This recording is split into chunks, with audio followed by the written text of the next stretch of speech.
Kemi lived in Ilaro, a small, peaceful town in Ogun State. She was a girl no one really noticed much, except for one thing. She always had a box on her head. Everyone in the town was used to seeing her that way, but nobody really knew why.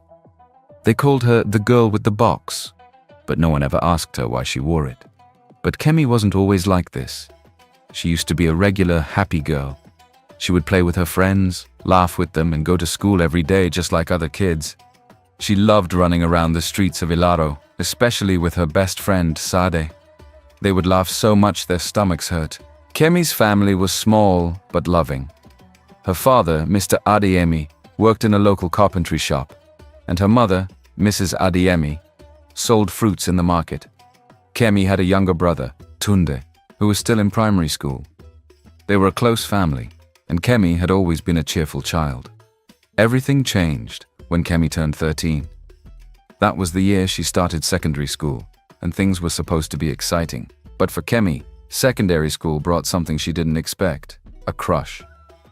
His name was Femi, and he was the most popular boy in her class. All the girls liked him, and even the boys admired him. He was tall, smart, and had a smile that could make anyone stop and stare. Kemi was no different. She couldn't stop thinking about Femi, even though they hardly spoke. She admired him from afar, hoping that one day he would notice her. Then, one afternoon, after school, Kemi made a brave decision. She decided she was going to tell Femi how she felt. She had seen it happen in movies, how the girl tells the boy about her feelings, and the boy says something sweet, and they live happily ever after. Kemi believed this would be her story too. With her heart beating fast, Kemi wrote a short letter, confessing her feelings. She also bought a small gift, a beautiful keychain she thought he would like. After school, she walked up to Femi with shaky hands and gave him the letter and the gift. Her friends watched from a distance, whispering and giggling. Femi took the letter, opened it, and read it. For a moment, Kemi thought maybe things were going to go well, but then something terrible happened. Femi didn't smile or thank her. Instead, he burst into laughter. "What is this?" he asked, showing the letter to his friends who gathered around. "Are you serious?" Kemi felt her face grow hot as Femi and his friends started laughing at her. "You must be joking," Femi said. "You are the ugliest girl I've ever seen. You should put a bag over your head and hide your face." Those words hit Kemi like a heavy blow. She stood frozen. Her legs felt weak, and her heart broke into pieces. Femi threw the letter on the ground and walked away with his friends, still laughing. Kemi's friends, who had been watching, didn't defend her. Instead, they giggled too, unsure of what to say. Kemi felt humiliated. Tears filled her eyes as she ran home, leaving everything behind: the letter, the gift, and her dignity. From that day on, Kemi changed. She didn't want to go to school anymore. She stopped talking to her friends and avoided everyone. She felt ugly, just like Femi had called her.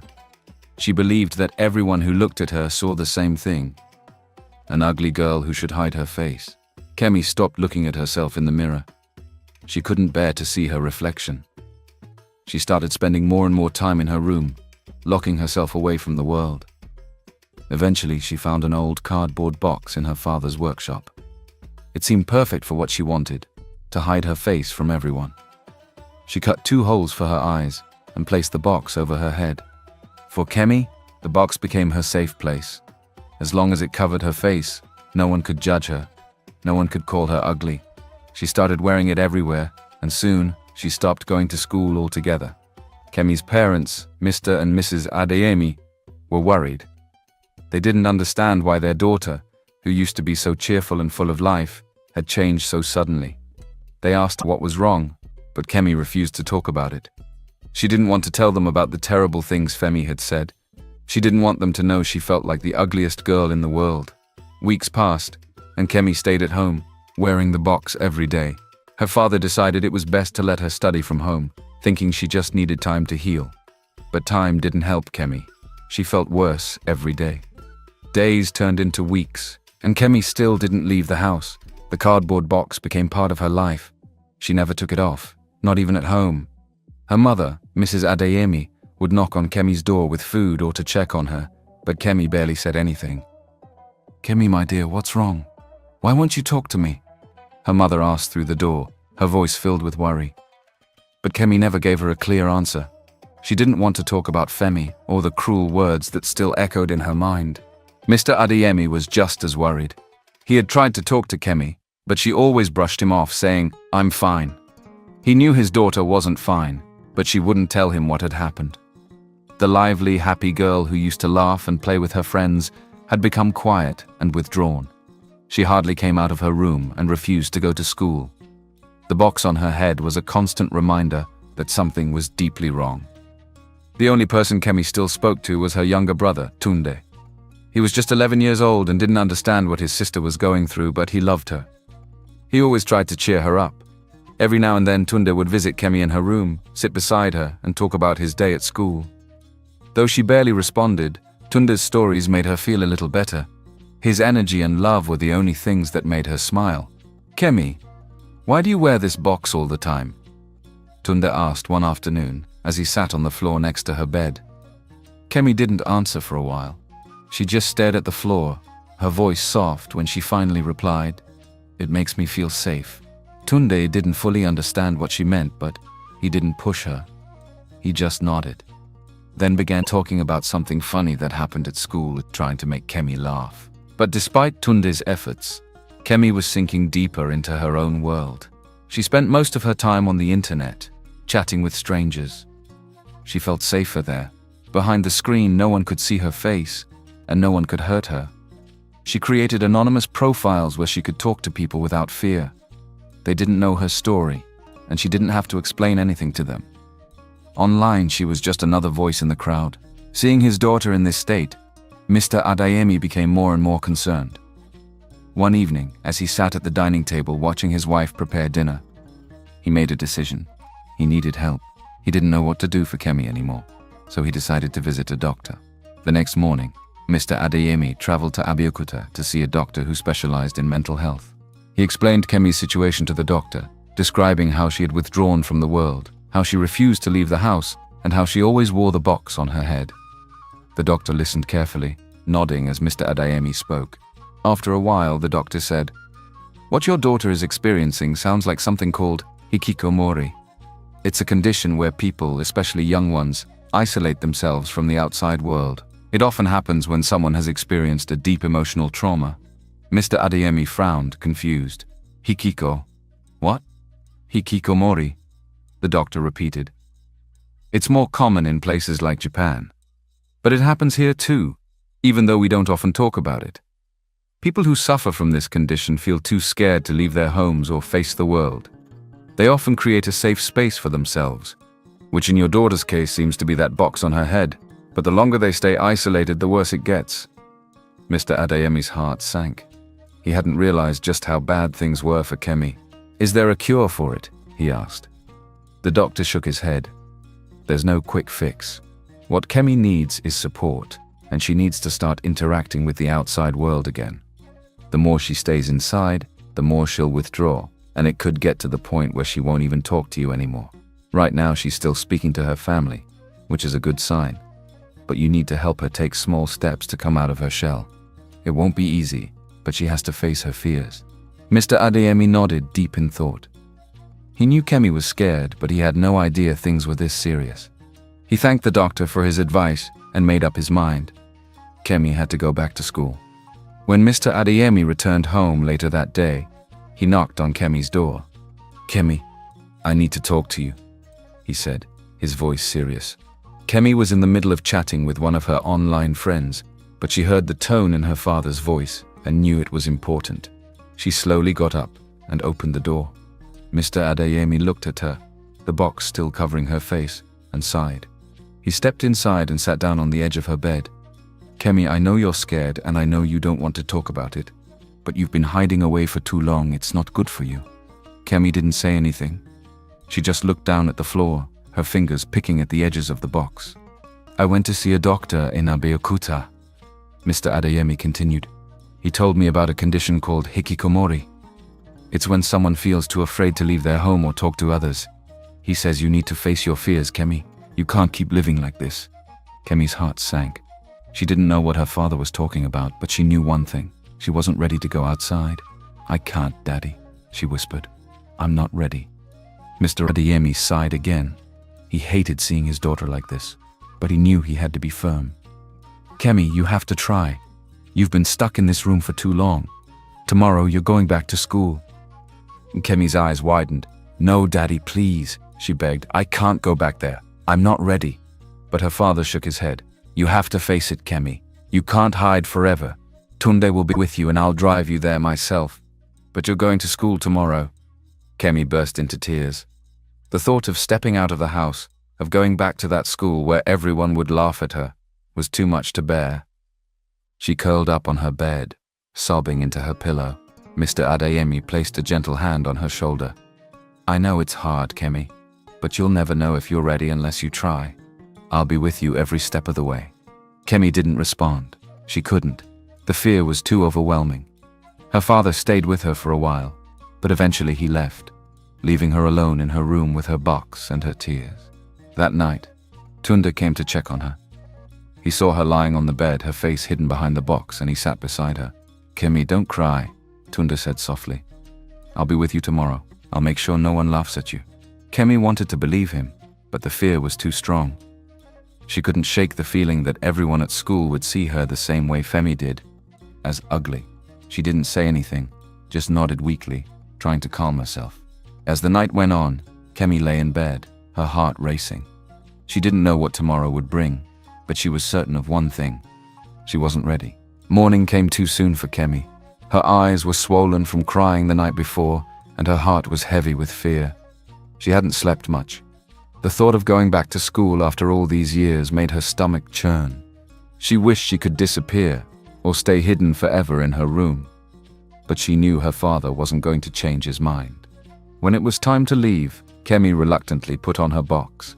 She tightened the straps around her chin, feeling safer with it on. Tunde, her little brother, was waiting by the door, smiling at her like he always did. He held her hand as they walked to the car where their father was waiting to drive them to school. The ride to school was quiet. Kemi stared out of the window, trying to calm herself, but nothing seemed to help. Mr. Adeyemi glanced at her from the front seat, worry lines etched across his forehead. He turned on the car radio, playing some soft music, hoping it would ease Kemi's nerves. But Kemi felt like the world was closing in on her. She could hardly breathe under the box. When they arrived at the school gates, Tunde jumped out of the car, excited to see his friends. Kemi, on the other hand, could barely move. Her legs felt like they were glued to the seat. Her father looked back at her, his voice soft but firm. "Kemi, you can do this. You'll be okay." Kemi didn't respond. She stared straight ahead, her hands trembling. Tunde ran back to the car, took her hand again and gently pulled her out. Mr. Adeyemi gave her a reassuring nod before driving off, leaving Kemi and Tunde standing at the entrance of the school. As soon as they stepped inside the school compound, Kemi could feel eyes on her. Everywhere she turned, students were staring at her, whispering, pointing. Some were laughing quietly behind their hands. Her heart raced, and she gripped Tunde's hand even tighter, trying not to run away. She kept her head down, hiding behind the box, praying that no one would approach her. But she could hear the murmurs growing louder. "Isn't that the girl who never comes to school?" someone whispered. "Why does she have a box on her head?" another voice asked, followed by stifled laughter. Kemi's chest tightened. The fear, the anxiety, it all came rushing back, just like it had on that terrible day with Femi. She wanted to disappear, to hide somewhere far away. But Tunde stayed close, pulling her gently toward the classroom. Inside the classroom, the teacher, Mrs. Funmi, had already been told about Kemi's condition. She stood at the front of the room as the students filed in, her eyes filled with understanding and kindness. "Class," she began, her voice firm, "I want all of you to be respectful today. We have a student returning after some time away. Please, make her feel welcome." Kemi slowly walked to the back of the classroom, her eyes never leaving the floor. She could still hear the whispers, but the teacher's words seemed to keep the students somewhat quiet. She found an empty seat at the back and sat down, pulling her bag onto her lap like a shield. But not everyone was ready to follow the teacher's instructions. Kunle, one of the taller boys in the class, couldn't stop smirking. He was the kind of boy who enjoyed teasing others, especially when there was an easy target. As soon as Mrs. Funmi turned her back to write on the board, Kunle leaned over toward his group of friends and whispered something that made them all chuckle. Then he turned his attention to Kemi. "Hey!" Kunle called out, loud enough for Kemi to hear. "Why are you wearing that thing on your head? Are you hiding something? Let us see what's under there." Kemi's hands clenched into fists under the desk. She felt her heart pounding, the same way it had pounded when Femi had called her ugly all those years ago. She didn't say anything. She didn't even look up. She just stared at her hands, willing the day to end quickly. Kunle wasn't done, though. "Come on, just take it off," he said, his voice teasing. "We all want to see." Before he could say anything more, another voice interrupted him. "Leave her alone, Kunle." Kemi looked up to see who had spoken. It was Bayo, a boy who sat a few rows ahead. Bayo wasn't like the other boys in class. He was quieter, and he never joined in when the others teased someone. He stood up now, facing Kunle. "She's not bothering you," Bayo said, his voice calm but firm. "So stop bothering her." Kunle frowned. "What's your problem, Bayo? I'm just having some fun." "Yeah, fun at someone else's expense," Bayo replied, not backing down. "Just leave her alone." The tension in the room grew, and some of the other students started whispering to each other. Kemi kept her head down, but inside she felt a small sense of relief. Bayo had stood up for her, and for the first time that day, she didn't feel completely alone. Mrs. Funmi turned around, sensing the tension. "Kunle, Bayo, is there a problem?" Kunle sank back into his seat, mumbling something under his breath. Bayo sat down too, giving Kemi a quick glance as if to check if she was okay. Kemi didn't look up, but she appreciated what Bayo had done. No one had stood up for her like that before. When the lunch break came, Kemi quietly left the classroom, hoping to find a place where she could be alone. She still wasn't ready to face the crowd. She found a small spot near the school field, away from everyone, and sat down. She pulled out her lunch, but she wasn't hungry. The day had been too stressful. As she sat there, staring at the ground, she heard footsteps approaching. She looked up, her heart racing, afraid that Kunle or someone else had come to tease her again. But it wasn't Kunle, it was Bayo. He walked over and sat down next to her without saying anything. For a moment, they just sat there in silence. Bayo had a strange-looking helmet on his head, and Kemi couldn't help but wonder why. After a few moments, Bayo smiled and said, "I like this helmet. It makes me feel strong." Kemi wasn't sure what to say, but something about his smile made her feel a little better. For the first time that day, she felt a bit safer. Bayo wasn't like Kunle or the others. He wasn't there to make fun of her. He was just sitting there, being kind. "You don't have to talk if you don't want to," Bayo said after a while. "But I just wanted to tell you that you don't need to worry about them. People can be mean, but not everyone is like that." Kemi nodded slightly, still not ready to speak. But inside she was grateful. She wasn't used to people being kind to her, not since Femi had shattered her confidence. But Bayo seemed different. He didn't care about what was under her box. He didn't ask her to take it off. He was just there, making her feel less alone. As the lunch break ended, Bayo stood up, still smiling. "You'll be fine, Kemi.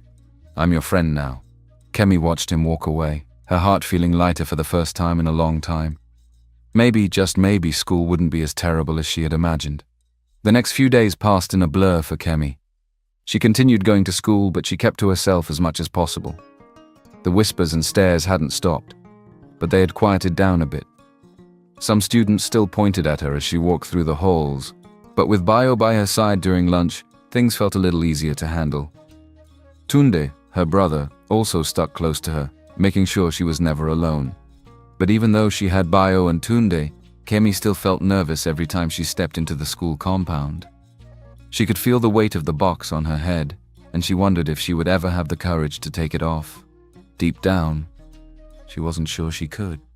One afternoon after school, Kemi was walking to the school gate with Tunde when she heard raised voices behind her. She stopped and turned to see what was happening. A small crowd of students had gathered in a circle near the school field, their voices excited and tense. "What's going on?" Kemi asked Tunde, her curiosity getting the better of her. "I don't know," Tunde replied, frowning as he watched the growing crowd. "Let's go check it out." As they approached the group, Kemi could hear Kunle's voice, loud and angry, coming from the middle of the crowd. Her heart sank. Kunle was always getting into trouble, and from the sound of it, today was no different. Pushing through the crowd, Kemi saw what was happening. Kunle was in the middle of the group, facing off against Bayo. The two boys were glaring at each other, their fists clenched, ready to fight. "What's wrong with you, Bayo?" Kunle shouted, his voice full of anger. "Why are you always defending that girl with the box? What do you care what happens to her?" Bayo stood his ground, his voice calm but firm. "Leave her alone, Kunle. She's not bothering anyone. Why do you have to make everything worse?" The students around them started to whisper and excited to see a fight. Kemi's stomach twisted as she realized what was about to happen. Kunle wasn't going to back down, and Bayo, though calm, wasn't going to walk away either. Without warning, Kunle threw the first punch. It landed hard on Bayo's shoulder, knocking him back a step. The crowd gasped, and Kemi's heart jumped into her throat. She wanted to scream, to tell them to stop, but the words were stuck in her throat. Bayo recovered quickly and swung back at Kunle. His fist connected with Kunle's jaw, and the bigger boy stumbled. The crowd erupted in shouts and cheers as the two boys went at each other, punching and grappling, neither one willing to back down. Kemi's hands shook as she watched the fight unfold. She didn't want this. Bayo was only trying to defend her, but now he was getting hurt because of her. She felt powerless, standing on the edge of the crowd, watching it all happen. Suddenly, Kemi felt someone grab her arm. She turned to see Tunde, his face full of concern. "Kemi, we need to get help," he said, pulling her away from the fight. But before they could move, two teachers rushed over, pushing through the crowd. They grabbed Kunle and Bayo, pulling them apart before the fight could get any worse. Kunle wiped blood from his mouth, still glaring at Bayo.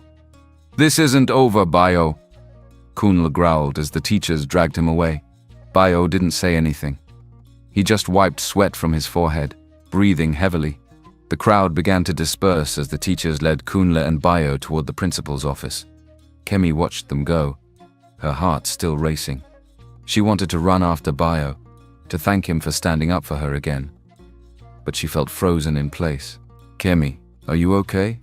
Tunde asked. Kemi nodded slowly, but inside she didn't feel okay. She felt guilty. Bayo had gotten into a fight because of her because Kunle wouldn't stop teasing her. And now Bayo was probably going to get into trouble with the principal. Later that day, Kemi was walking home alone when she heard footsteps behind her. She turned and saw Kunle, his face still bruised from the fight, walking toward her. Her heart skipped a beat. She wanted to run, but something about the look on Kunle's face stopped her. He wasn't smirking or teasing like he usually did. He looked serious, almost angry, but not in the way Kemi had expected. Without saying a word, Kunle grabbed Kemi's wrist and pulled her behind a small building, away from the main road. Kemi's breath caught in her throat as she struggled to pull away from him. But Kunle's grip was too strong. "What are you doing?" Kemi asked, her voice trembling. Kunle didn't answer right away. Instead, he reached for the box on Kemi's head.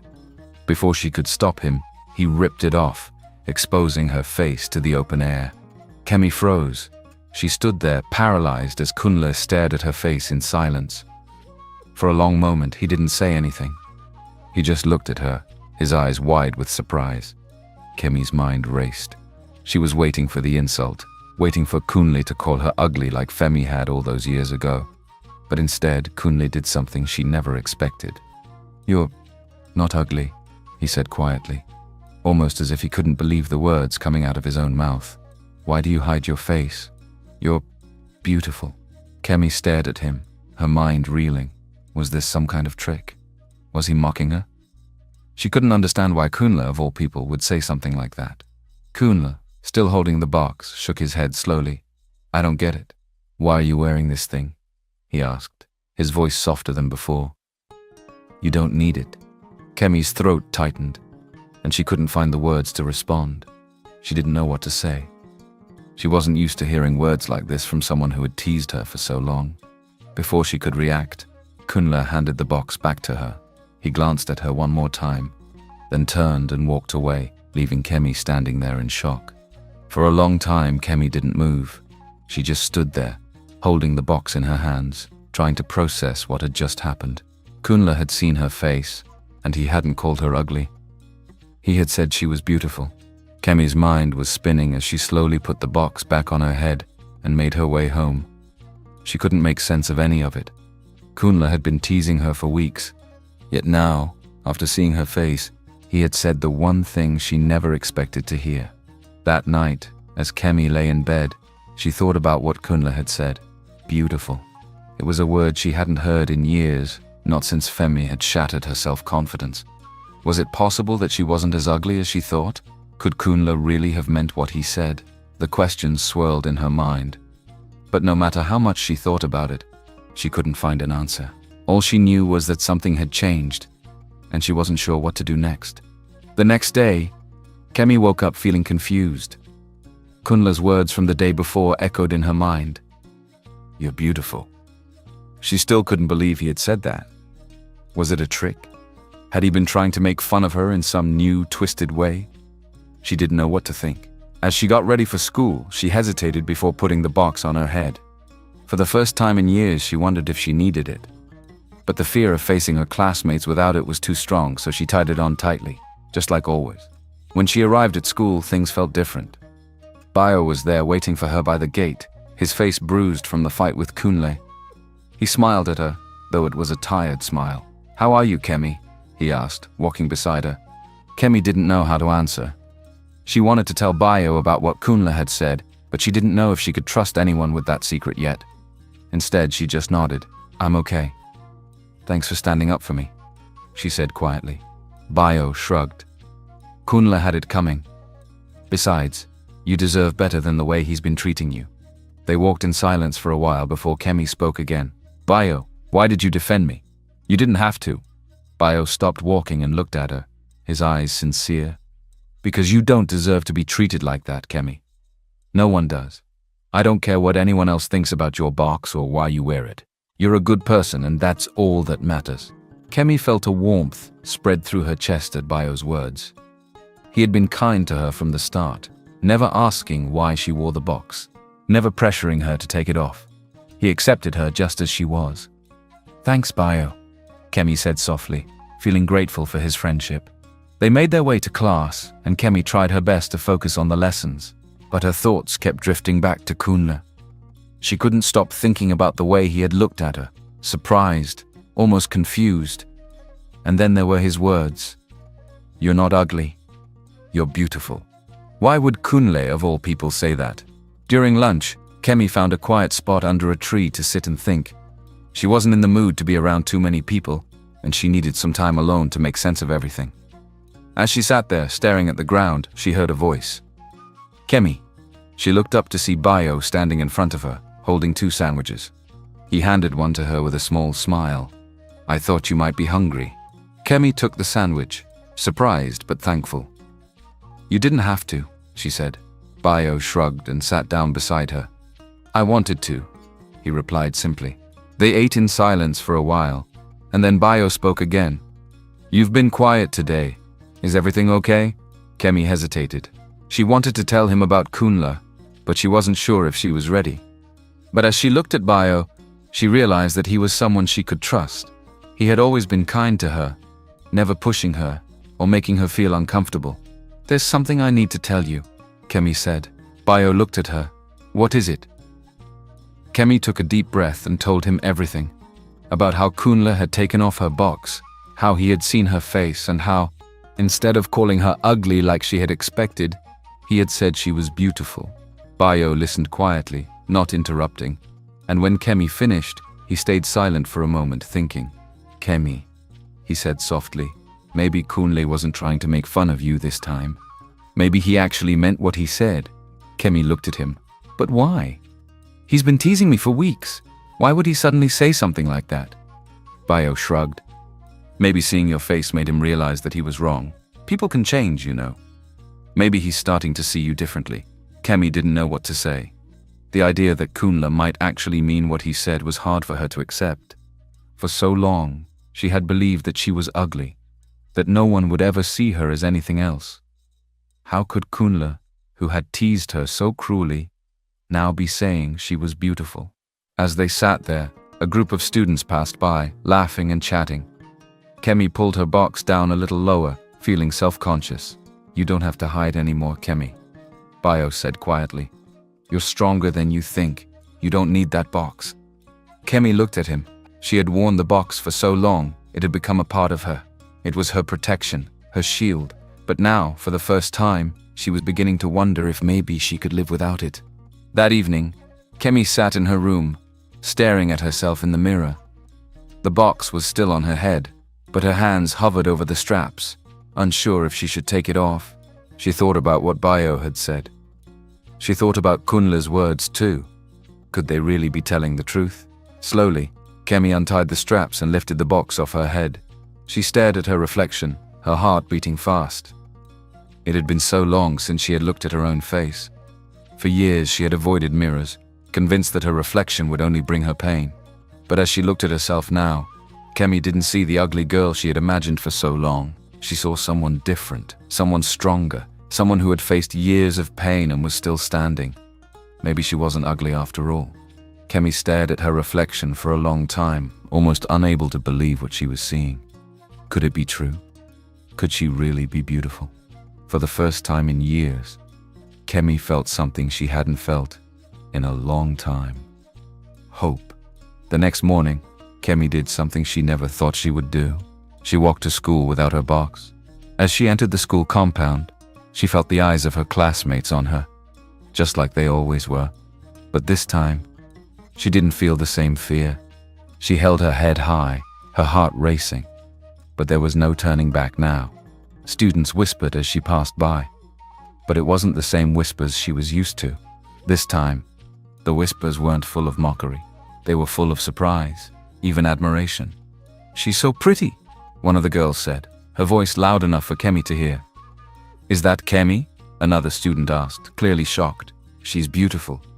Kemi's heart pounded, but she kept walking. She wasn't used to this kind of attention. It felt strange, but it also felt good. For so long she had believed she was ugly, but now, hearing these words, she realized that maybe she had been wrong. When she reached the classroom, Bayo was waiting for her. His eyes widened in surprise when he saw her without the box, but then he smiled. "You did it," he said, his voice full of pride. "I knew you could." Kemi smiled back. Bayo had believed in her when she didn't believe in herself. And now here she was, standing in front of him without the box, ready to face the world. "I knew you didn't need that box." Kemi smiled shyly. "Thanks, Bayo. I couldn't have done this without you." They walked into class together, and although the usual stares followed them, Kemi noticed something was different today. Instead of laughter or teasing, her classmates seemed curious, even impressed. Whispers filled the room as she made her way to her seat, but no one said anything directly to her until Kunle walked in. The moment he saw Kemi, his steps slowed. His usual cocky smirk was gone, replaced by something else, surprise, maybe even guilt. He stood there for a second, staring at her. Kemi felt her heart skip a beat, but this time, she didn't look away. She met his gaze head-on, determined not to let him intimidate her. Kunle hesitated for a moment, then slowly walked over to where Kemi was sitting. Bayo, sensing the tension, stood protectively by her side. "Kemi," Kunle began, his voice softer than usual. "Can we talk?" Kemi was surprised. She had expected Kunle to tease her again, to say something hurtful like he always did. But instead his tone was different, almost apologetic. Bayo frowned, ready to step in, but Kemi raised her hand. "It's okay, Bayo. Let me talk to him." Bayo looked unsure but nodded, giving Kunle a warning glance before stepping back. Kemi stood up, facing Kunle. "What do you want, Kunle?" she asked, trying to keep her voice steady. Kunle shuffled his feet, clearly uncomfortable. I wanted to apologize," he said, his eyes not quite meeting hers. "For everything. For the teasing. For taking off your box the other day. I was wrong." Kemi blinked, taken aback. Of all the things Kunle could have said, an apology was the last thing she had expected. "I didn't mean to hurt you," Kunle continued, his voice low. "I don't know why I did it, but when I saw your face that day, I realized how wrong I was. You're not ugly, Kemi. You never were. I guess I didn't know how to handle it." Kemi felt a lump forming in her throat. For years she had carried the weight of those cruel words that had shattered her confidence. And now, hearing this apology from Kunle, one of the people who had contributed to her pain, stirred something deep inside her. But it wasn't anger. It was a mix of emotions she couldn't quite place. Relief, confusion, even a bit of forgiveness. "Why did you do it, Kunla?" Kemi asked quietly. "Why did you tease me all this time?" Kunla sighed, looking down at the ground. "I don't know. I guess I thought it was funny at first, but then it just became a habit. And when Bio stood up for you, it made me realize how wrong I was. I'm sorry, Kemi, really." Kemi didn't say anything for a moment. She thought back to the day Femi had called her ugly, how those words had shaped her for so long. And now here was Kunla, asking for forgiveness, admitting he was wrong. After a long pause, Kemi finally spoke. "Thank you for apologizing, Kunla. But you need to understand. Your words hurt me. I wore that box for so long because I believed what you and Femi said. I thought I was ugly. I didn't think I deserved to be seen." Kunla looked up, his eyes filled with regret. "I'm really sorry, Kemi. I wish I could take it all back." Kemi nodded. "I can't forget what happened, but I can forgive you. But I won't let you or anyone else make me feel that way again." Kunla nodded slowly. "I understand. I'll leave you alone from now on. I'm really sorry, Kemi." With that, he turned and walked away, leaving Kemi standing there with a weight lifted off her shoulders. It wasn't just Kunla's apology that made her feel lighter. It was the realization that she had the power now. She didn't need the box anymore. Not to hide, not to protect herself. Bio walked up to her, his face full of concern. "Are you okay?" Kemi smiled, feeling a sense of peace she hadn't felt in years. "Yeah, Bio, I'm okay." That evening, when Kemi returned home, she sat quietly by the window, watching the sun set over the small town of Ilaro. The box, which had been a constant part of her life for so many years, now sat folded in the corner of her room. She no longer needed it.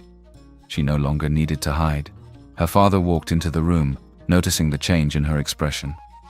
"Kemi, are you all right?" he asked gently, sitting beside her. Kemi nodded, a small smile forming on her lips. "I'm fine, Daddy. I don't need the box anymore. I'm done hiding." Mr. Adeyemi's eyes filled with pride as he wrapped his arms around his daughter. "You're strong, Kemi. Stronger than I could ever imagine." Kemi smiled, leaning into her father's embrace. She had come a long way from the girl who believed she was too ugly to show her face. Now she was ready to face the world, confident, free, and no longer shackled by the words of others. Moral of the story: Kemi's journey teaches us an important lesson. Words have power. The cruel words Femi and Kunla said to her had haunted her for years, trapping her in a prison of self-doubt and insecurity. Hurtful words can damage a person's heart, leaving scars that take years to heal. For Kemi, those words made her believe she wasn't worthy of being seen. But with the support of people like Bio and her family, Kemi learned that she was not defined by the opinions of others. She found her strength, forgave those who hurt her, and realized that true beauty comes from within. The story reminds us to be careful with the words we use. A simple insult or joke can cause lasting pain, even if it's said in the heat of the moment. We must treat each other with kindness, understanding that our words can either build someone up or tear them down. Let us choose to speak words that lift people, not ones that weigh them down.